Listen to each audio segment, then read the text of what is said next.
Comet ISON may be breaking up.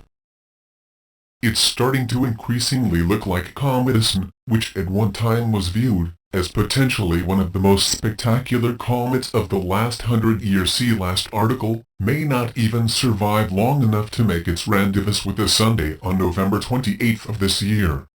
There had always been a concern among astronomers and cometary experts that this might happen, since Comet ISON will be coming so close to the Sun, but there had been cautious optimism that the cosmic visitor might survive its encounter with the Sun, and provide us with an impressive show in the sky.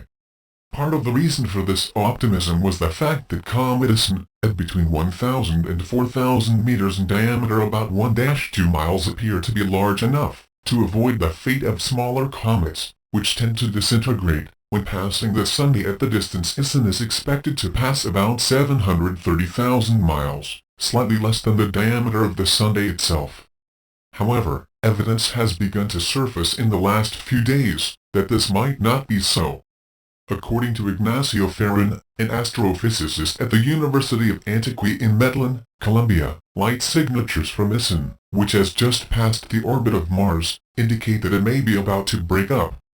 According to Ferrin, comets generally get brighter and more luminous the closer they get to the Sun. However, the light curve for ISON slowed down and remained nearly constant in its brightness, even as the comet got closer to the Sun. According to Ferrin, this behavior is similar to that of 4 other comets that have broken up before reaching perihelion. Also, the fact that this is the first time that Comet ISON has visited the inner reaches of the solar system may be playing a role in its possible demise, since it hasn't had time to develop a protective layer as have other comets that have made repeated visits, such as Comet Halley. While this is very disappointing news, it must be remembered that the latest observational evidence indicates that Comet ISON has not yet broken up, so there still remains some hope that it may remain intact at least long enough for it to reach the Earth's orbit and possibly even the Sun itself. We may still see it in the morning sky in a little over a month or so, even though it may not be as spectacular as once hoped.